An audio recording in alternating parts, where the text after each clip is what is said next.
বেঁচে থাকার জন্য বাবা মায়ের ছায়া অনেক বেশি প্রয়োজন। আর বাবা মায়ের শব্দটা কত ছোট, তাই না? কিন্তু এর দায়িত্ব কত বেশি। আসলে ছোটবেলা থেকেই আমি বাবাকে হারিয়েছি, আর আমার জীবনের অনেকগুলো আশা আকাঙ্ক্ষা ছিল যেগুলো আমি বাবাকে বলতেই পারিনি, কারণ ছোটবেলা থেকেই আমার আব্বুকে আমি সব সময় অসুস্থ দেখেছি। আর যার কারণে মনটা ভীষণ খারাপ থাকতো। তো এমন অবস্থায় যখন আমার পাশে একটা মানুষ আমার বাবার মতো করে পাশে থেকেছে, আমার জীবনের যত চাওয়া পাওয়া আশা আকাঙ্ক্ষা বিপদ আপদ সব কিছুতে যে আমার পাশে থেকেছে, আজকে সেই মানুষটার জন্যই কিছু জিনিস কিনতে বাজারে আমি আর আপু গেছি। আসলে আজকে ফাদার্স ডে, আর ফাদার্স ডেতে আমি যেহেতু তাকে বাবার মতোই ভালোবাসি, কারণ সে একটা বাবার মতো দায়িত্ব পালন করে। আমার বিপদে আপদে কিভাবে যে বুঝতে পারে, হঠাৎ করে কল করে সে জিজ্ঞেস করে, কি ব্যাপার, তুই কেমন আছিস, তোর কি শরীর ভালো আছে, তোর কি হয়েছে। আমার কণ্ঠ শুনলেও সে বুঝতে পারে যে আসলে আমার আজকে মনটা খারাপ। হয়তো বা এরই নাম ভালোবাসা। সে আমাকে নিজের মেয়ের চাইতেও অনেক বেশি ভালোবাসে। তো আজকে সেই মানুষটাকে সারপ্রাইজ দেওয়ার জন্য আমি আর আপু কিছু জিনিস কিনতে গেছি। যেহেতু আমাদের বাবা নাই, আর বাবার মতো আমাদের দুই বোনের পাশে সব সময় আমার চাচা থেকেছে, তো সেই কারণে আজকে আমরা ফুল নিব, কেক নিব, আর এমন কিছু জিনিস গিফট করতে চাচ্ছি যেই জিনিসটা আসলে সে সবসময় যেন পাশে রাখে। তো আজকে তার বাসায় যে উপস্থিত হয়েছি, শুধু বাসার ফ্যামিলি মেম্বার আর আমরা বাদে চাচা জানে না, তাছাড়া সবাই জানি। তো চাচা একটু আগে বাইরে থেকে এসে রুমের ভেতর বসে আছে, আর আমরা এদিকে বাইরে চুপচুপ করে এগুলো সব সাজিয়ে গুছিয়ে নিচ্ছি, কারণ চাচাকে একদমই জানাতে চাচ্ছি না, আসলে সারপ্রাইজ দিব তাই। আর সেই দিন আপুর আর আমার দুজনেরই শাড়ি পরার কথা ছিল। আসলে আমার পুরো মুখে ঘামাচিতে এমনভাবে ভরে গেছিল, আর এত গরম ছিল যে আমি শাড়ি পরে আসিনি, আমি সুতি একটা জামা পরে এসেছি। তাই আপু ভীষণ রাগ করছে, আর আমি আসলে অতিরিক্ত গরম সহ্য করতে পারি না, যার কারণে আমার গোটা মুখে অ্যালার্জি হয়ে গেছিলো, চুলকাতে চুলকাতে অস্থির হয়ে যাচ্ছিলাম। তো যাই হোক, আমার আপু আমার ভাইকে আর এদিকে মিন্টুকে ডাকতে আসলো। তো এরই মাঝে আমার চাচাতো ভাইয়ের ছেলের পায়ে ভীষণ ব্যথা পেয়েছে। আচ্ছা আল্লাহ, ছেলের পায়ে লেগেছে। কোথায় ব্যথা পেয়েছে? অনেক ব্যথা পেয়েছে। পাশের রুমে আমার বোনের মেয়ে আর আমার ছেলে বসে গল্প করছিল। আসলে ওরা দুজন সমবয়সী, যার কারণে সব সময় একসাথে থাকলে বকবক করে।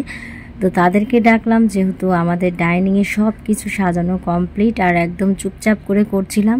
আর এদিকে চাচা বের হয়ে আসবে, আমরা শুধু এটারই ভয় করছিলাম। তো যেহেতু চাচা বের হয়ে আসবে, তাই আমরা তার আগেই ভাবলাম যে কেননা আমরাই তাকে ডেকে নিই, না হলে যে কোনো মুহূর্তে বের হয়ে আসলে আমাদের সব প্ল্যান ফ্লপ হয়ে যাবে। কেমন আছেন? ভালো আছেন? বাটার প্রেজেন্ট সারপ্রাইজ, আমি সারপ্রাইজ করে দিয়েছি। সারপ্রাইজ আছে, চলেন চলেন চলো। তোমাদের চাচা তো বাইরে এসে পুরাই অবাক, কারণ চাচা আসলে কখনো কল্পনাই করেনি। Happy father's day.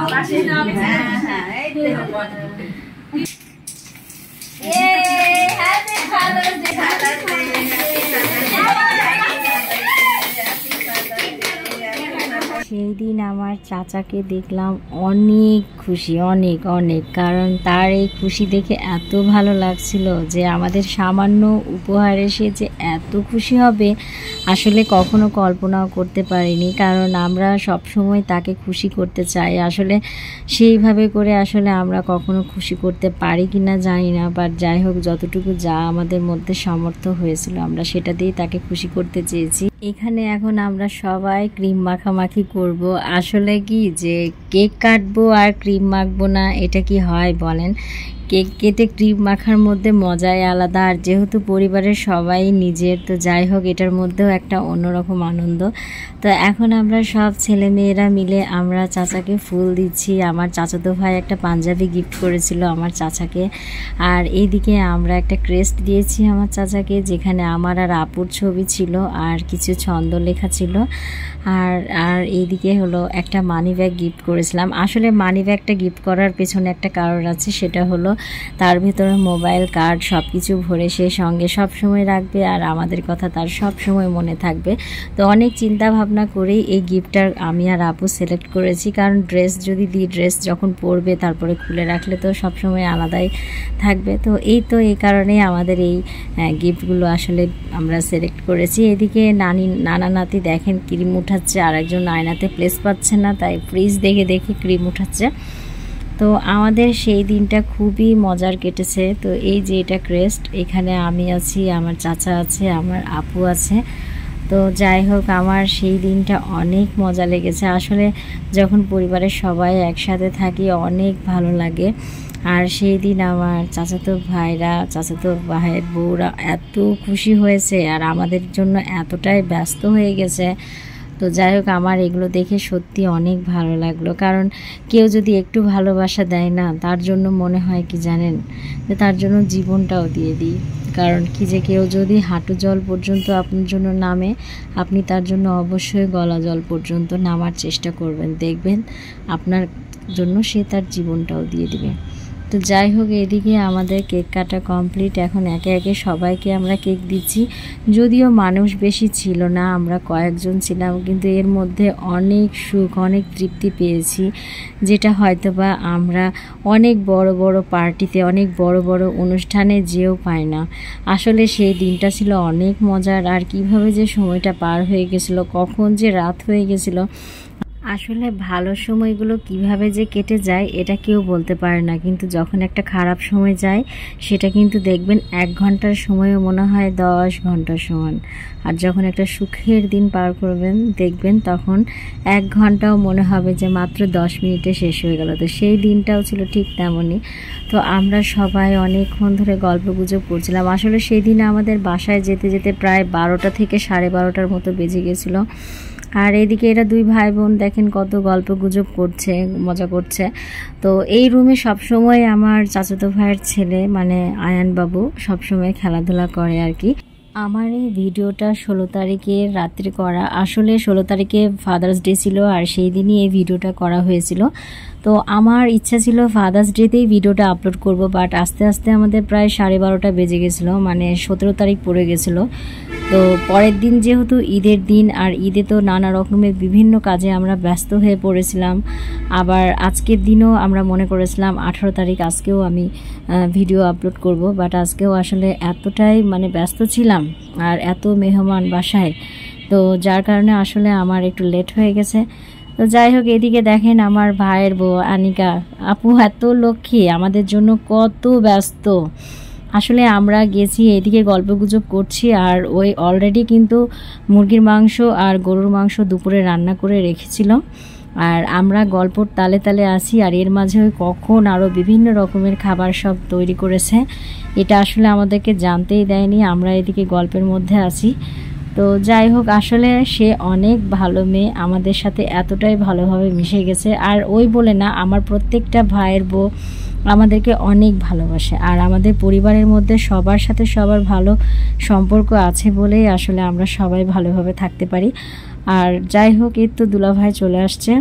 তো এখন যেহেতু অনেক রাত হয়ে গেছে, খাবারের সময় হয়ে গেছে, তো দুপুরে রান্না করা যে মুরগির মাংস আর গরুর মাংসটা আছে সেটা গরম করে নিচ্ছি। আর যেহেতু আনিকা একা একা পারছে না, তাই তাকে হেল্প করার জন্য আমি আর আপু তাকে সঙ্গ দিচ্ছিলাম। আমার আপু ডাইনিংয়ে সব কিছু নিয়ে নিয়ে যাচ্ছিল, এদিকে আমি এগুলো সব গরম করছিলাম।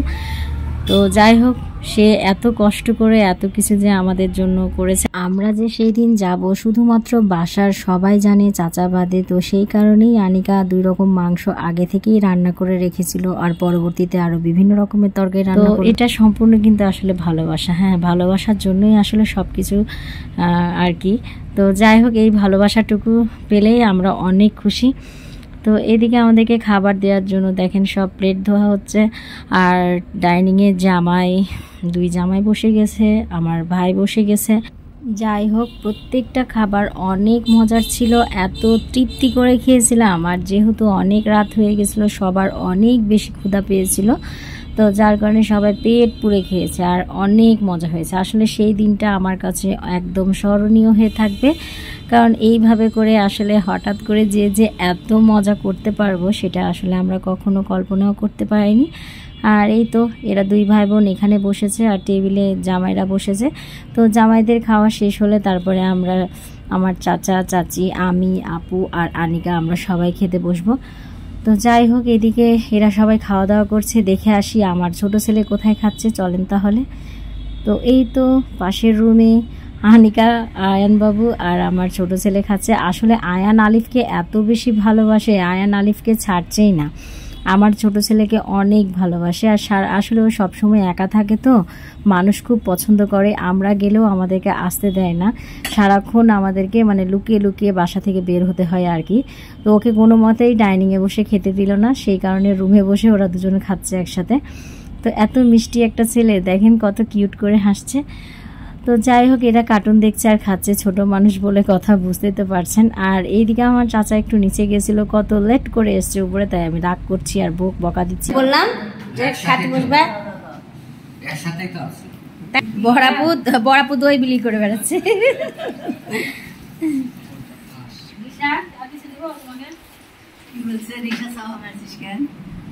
চাচি